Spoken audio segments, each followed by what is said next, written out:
예, 이제 내일로 다가왔습니다. 이제 하루 남은 거죠. 삼성바이오로직스가 고의로 회계 변경을 했는지에 대한 결론이 내일 금융위원회에서나 증권선물위원회에서 이제 나오게 됩니다. 이 증손이 개최를 앞두고 삼성바이오로직스 주가가 어제는 22% 떨어졌죠. 한 5조 원의 시가총이 한 번에 날아갔었고요. 오늘은 다시 10% 가까이 또 급반등을 하고 있는 그야말로 널뛰기를 하고 있습니다.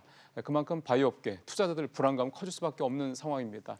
이 하루 앞으로 나온 결론을 두고 내일 이 증손에서 과연 어떤 결론이 나올 것이냐 경우의 수 좀 따져보고요. 그 각 경우의 수에 따른 앞으로의 조치들 어떤 것들이 있을지 전문가와 함께 얘기 나눠보겠습니다. 최진영 변호사 모셨습니다.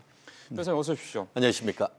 계속 나오는 얘기는 하지만 그래도 리마인드 차원에서 삼성바이오로직스 사태 핵심 쟁점 이거 간단히 일단 요약을 좀 해보죠. 그렇습니다. 아시다시피 삼성바이오로직스가 자회사가 삼성바이오에피스라는 회사가 있습니다. 네. 근데 그 회사에 미국에 있는 바이오젠이라는 또 관련되는 회사가 있는데 기존의 어떤 이 회사를 법률에 따라서 본인들은 종속회사였다가 그것을 2015년에 관계회사로 이렇게 변경을 하는데 그게 회계 변경을 한 그렇죠. 거죠? 회계 변경을 하는데 그 부분이 원칙적으로 따른다고 하면은 이 부분이 처음부터 관계회사였어야 하는데 그것을 이렇게 우회를 분식을 통해서 마치 종속회사였다가 이것을 관계회사로 하는 과정에서 한 4억 8천억 정도, 4조 8천억 정도의 이익을 봤다라는 것으로 해가지고 지금 분식이 문제가 되는 것 같은데요. 말씀드린 것처럼 이미 이 부분에 있어서는 그 금감원에서 지난 5월 달에 이 고의적인 분식 의혹이 있다라는 얘기가 나왔었는데 그렇죠. 이번 같은 경우에 그 금감위 산하 증권선물위원회가 이미 1차적으로 해서 이 부분에 대한 조사가 있었는데 시간이 끌고 오다가 내일 드디어 결전의 날 결과가 나온다는 그런 보도인 것 같습니다. 그러니까 금감원은 고의로 회계 변경을 했다. 원래 말씀하신 대로 처음부터 관계회사였어야 되는 거를 나중에 본인들의 필요에 의해서 관계회사로 인위적으로 바꾸면서 이제 회사 즉 삼성바이오로직스의 기업 가치를 말씀하신 대로 5조 원 가까이 끌어올렸다라고 하는 거고 고의로. 삼성은 그럴 만한 이유가 있었다. 그렇습니다. 그 얘기를 다 말씀드리기 너무 시간이 또 많이 걸리고 하니까요. 그 얘기인데 혹시 이번에 그 과정에요. 이 2015년도 삼성물산하고 제일모직 합병 관련된 이슈도 혹시 이 심의 과정에 이슈로 포함이 들어갑니까? 기본적으로 그 의도, 고의성에 대해서 얘기를 하기 때문에 결국 과연 그렇다고 하면 삼성바이오로직스에 대해서 그 이면에 있는 말씀하신 것처럼 2015년에 삼성물산과 이 제일모직이 합병하는 과정에서 그것이 과연 이 이재용 부회장의 경영권 승계와 관련되는 것이 있느냐. 그와 같은 경영권 승계를 위해서 이와 같이 분식을 통해서 이 그 내용을 부풀린 것이 아니냐. 그 부분이 사실 핵심이다 보니까 결국 그게 핵심이죠. 하지만 어쨌든 간에 이번 그 조사하는 것은 이와 같이 이제 과연 그 관련되는 회계 기준에 따르는지 여부 이 부분이 문제가 되지만 한꺼풀 했을 때 본질적으로는 결국 말씀드렸던 2015년에 삼성물산과 제일모직 간의 합병 비율 이 부분에 대한 것도 간접적으로 조사되지 않을 수 없는 그런 상황인 것이고 그 부분에 대해서 특히 지금 현재 여권 내지 진보층 같은 경우에는 그 부분까지 다 봐서 종합적인 결론을 내려야 된다. 그런 의견으로 강하게 압박하는 그런 상황인 것 같습니다.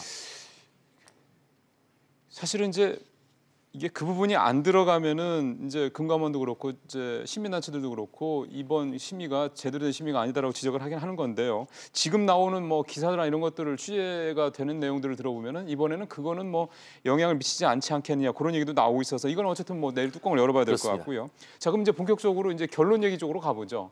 내일 증손위가 내릴 수 있는 경우의 수, 결론의 경우의 수는 어떻게 보면 됩니까? 그렇습니다. 사실 다가오는 목요일 날은 수험생들은 수능을 봅니다만 오히려 수능 전날 지금 삼성바이오로직스 또 나아가서 이재용 부회장 같은 경우에는 오히려 결전의 날로 생각할 수밖에 없는 것 같은데요. 크게 봤을 때에는 두 가지, 조금 더 봤을 때는 세 가지가 있지 않겠습니까? 정리를 해볼까요? 하나가 제일 중요한 것은 기본적으로 지난 5월 달에 그 금감원에서 했는 것처럼 공시 과정에서의 어떤 일부의 어떤 숨기려고 하는 그런 내용 정도가 있었다라고 한다고 하면은 사실상 큰 제재를 받지 않겠죠. 그렇지만 그렇지 않고 지금 말씀하신 것처럼 상장 폐지가 될 수 있을 만큼의 어떤 그런 적격성 심사 대상이 된다라고 했을 경우에는 이제부터는 심각해지는 것이죠. 그래서 간단하게 한다고 하면은 가볍게 어떤 그 제재를 받을 수 있는 케이스가 있고 그럴 것이 아니고 큰 틀에서 봤을 때에 상장 적격성 심사를 해야 된다할 정도의 어떤 그 중대한 위반이 있다고 한다고 하면은 상장 적격성 심사 여부로 넘어갈 수가 있는데 지금 말씀하신 것처럼 드린 것처럼 상장 적격성 심사가 된다라고 할 경우에는 결국 상장 폐지로 갈 수 있는 케이스와 상장 폐지로까지는 가진 않지만 거래 정지라든가 아니면은 여러 가지 그 어떤 기간 그 개선 기간 부여라든가 이런 부분에 대한 그 심리로 넘어갈 수 있는 부분이기 때문에 큰 틀에서 봤을 때에 큰 어떤 회계 분식으로 볼 것인지 아니면은 일부 이미 아까 말씀드렸던 금감원에서의 지난번에 했던 5월 달에 했던 결정 정도에서 해서 이른바 삼성 봐주기로 넘어갈 것인지 그 부분이 어떻게 보면은 가장 결정적인 어떤 큰 두 가지 변수가 아닌가 생각을 합니다. 지금 사실 시장에서 어제는 상당히 많이 떨어졌고 오늘은 또 그거에 한 절반 수준 정도 반등을 하긴 했는데 어쨌든 이틀을 합쳐봤을 때도 대략 10% 넘게 그렇습니다. 삼성바이오로직스의 주가가 떨어진 거란 말이에요. 그만큼 투자들은 손실을 봤던 거고 그렇게 주식을 팔았다는 얘기는 그만큼 뭔가 부정적인 결론이 나오지 않겠냐라는 그런 얘기가 되는 거고 그 가장 부정적인 거는 결국 좀 말씀하신 상장 폐지에 대한 우려인데 이 상장 적격 심사라는 게 들어가게 되면은 이제 그 안에서 상장 폐지가 될 수도 있고 뭐 아닐 수도 있고 이런 식으로 결론낸다 말씀하셨잖아요. 그렇습니다.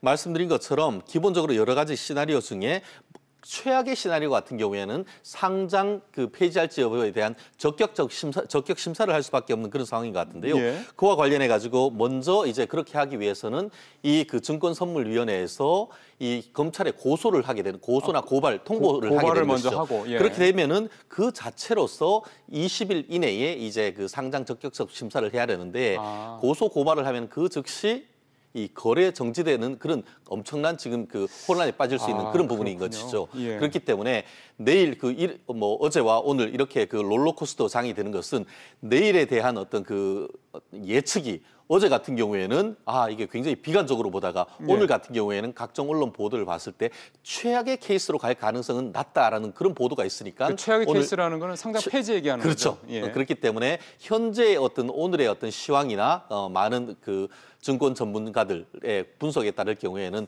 내일 어떤 그 최악의 케이스라 하더라도 이 상장 폐지까지는 가지 않을 것이다라는 나름대로의 어떤 조심스러운 분석이 나온 결과가 아닌가 생각을 합니다.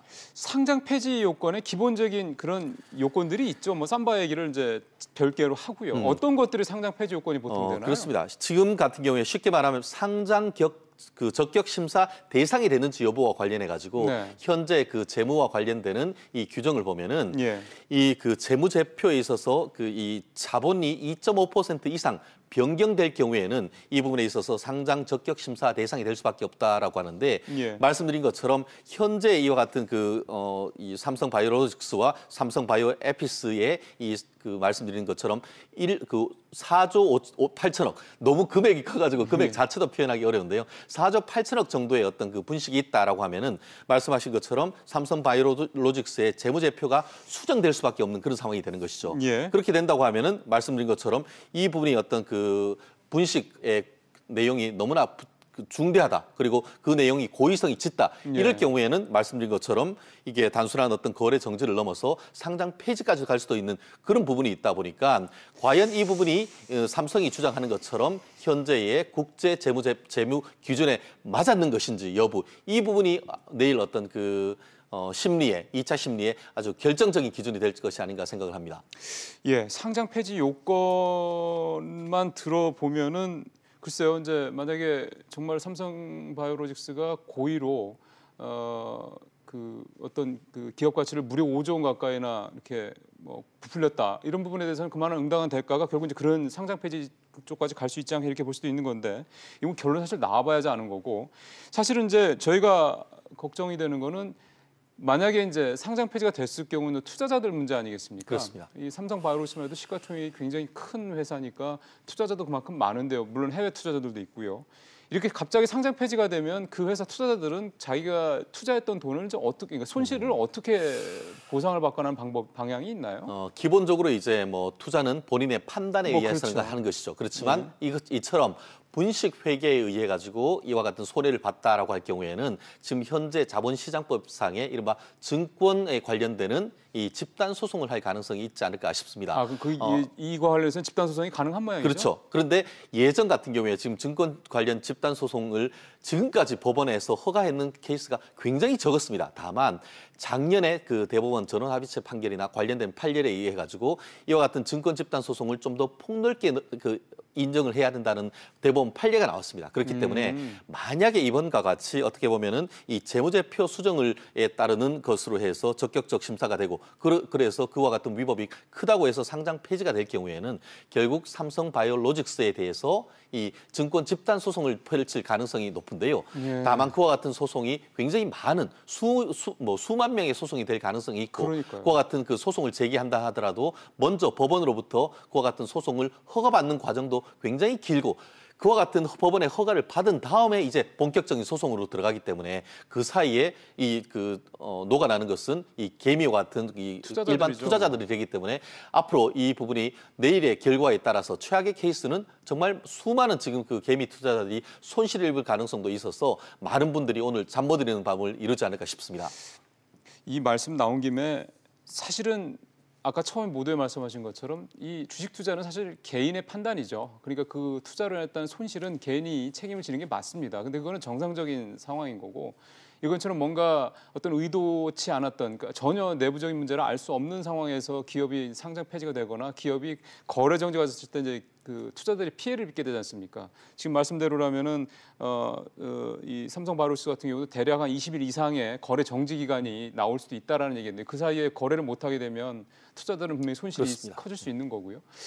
이런 데 있어서 투자자들의 보호 장치가 좀 우리 주식시장에서는 너무 좀 미흡한 게 아니냐 생각이 들어요. 그렇습니다. 실질적으로 우리가 봤을 때에도 그 몇 년 전이었죠. 대우 해양조선 사건 같은 경우에도 5조 원 가까이의 어떤 분식이 있었고 그랬죠. 그 케이스 같은 경우에도 실제로 보면은 한 2달 반 가까이의 거래 정지가 있었죠. 그 이후에 최종 제재가 한 1년 정도 거래 정지가 된 이후에 다시 이제 그 주가 지수에서도 이제 빠지는 그런 일이 있었었는데 그 케이스 같은 경우에도 현실적으로 어떤 투자자들이 손해를 다 회복했다는 얘기를 듣기가 어렵죠. 실질적으로 이와 같이 어떤 시장 자체에서 어떤 신뢰를 잃게 될 경우에는 회사 자체의 수익률이나 이런 부분이 떨어지는 것이고 손해배상을 해서 판결을 받는다 하더라도 회사가 껍데기일 경우에는 사실상 그 판결문은 휴지 조각이 돼버리는 그런 맞습니다. 부분이 있기 때문에 이 부분에 있어서 아마 그렇기 때문에 아마 이 증권선물위원회 같은 경우에는 이 부분을 어떤 식으로 판단할지 있는 그대로 판단을 해줄 것인지 아니면은 정무적 판단을 통해서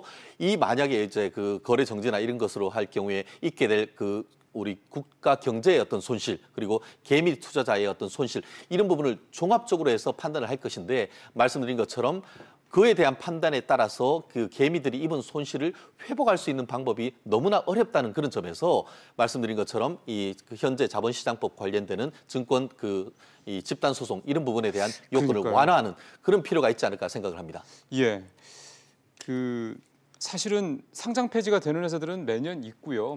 많지는 않지만 또 대부분은 근데 그런 회사들은 우리가 흔히 잡주라고 하는 작은 회사들이 그렇습니다. 많고 대부분은 대주주 또는 오너가 좀 돈을 횡령하거나 이렇게 하는 경우들이 사실은 많습니다. 그렇기 때문에 사실 그분은 그 투자자들도 그렇게 많지 않기 때문에 상대적으로 그렇게 부각이 안 되는 건데 말씀하신 2016년도에 대우조선해양 같은 경우도 그렇고 이번에 삼성바이오로직스 같은 경우도 워낙에 큰 회사지 않습니까? 또 대기업들이고요. 그러면은 이 대기업들을 믿고 투자를 사실은 보통 우리 투자자들이 하는데 이 뭔가 좀 필터링이라고 그럴까요? 이 걸러주는 장치, 그게 대기업이라는 치더라도 뭔가 이런 것들에 대한 어떤 제도적인 어떤 대책도 좀 있어야 되지 않을까 싶습니다. 참 이 부분이 결국은 이제 많은 투자자들이 이른바 대마불사다라고 해서 그 삼성과 관련되는 회사 차세대의 어떤 그 먹거리라고 할 수 있는 삼성 바이오로직스에 투자를 했는데 지금 같은 경우에는 거의 5조의 분식에 따라서 지금 주가가 엄청나게 출렁거리고 있지 않습니까? 그러니까요. 물론 이 회사가 앞에 미래가 어떻게 될지는 아직까지는 모릅니다. 그렇지만 이번 사건뿐만 아니고 다른 사건에서의 어떤 투자하는 과정에서 상장 폐지가 되고 정리매매가 됐을 경우에 정말 엄청난 손해가 있지 않습니까? 그런 부분에 있어서의 어떤 특히 기관 투자자를 넘어서 개미 투자자들에 대한 어떤 손해를 배상할 수 있는 그런 제도적 장치가 조금 마련돼야 되는데 이 부분이 참 사실 입법부, 이 법원에서 국회에서 제대로 되지 않고 있는 그 부분이 있기 때문에 이 부분에 있어서 말씀드렸듯이 어떤 법원으로서부터의 어떤 전향적인 판결을 통해서 지금으로서는 손해배상 받을 수밖에 없는 그런 부분이기 때문에 이번 것을 계기로 해서 여야 할 것 없이 국민의 경제를 어떤 담당하고 있는 부분에 대한 어떤 이와 같은 관련 부분에 대해서는 좀 더 제도적 보완이 있어야 되는 것이라고 생각합니다. 알겠습니다. 변호사님 말씀 잘 들었습니다.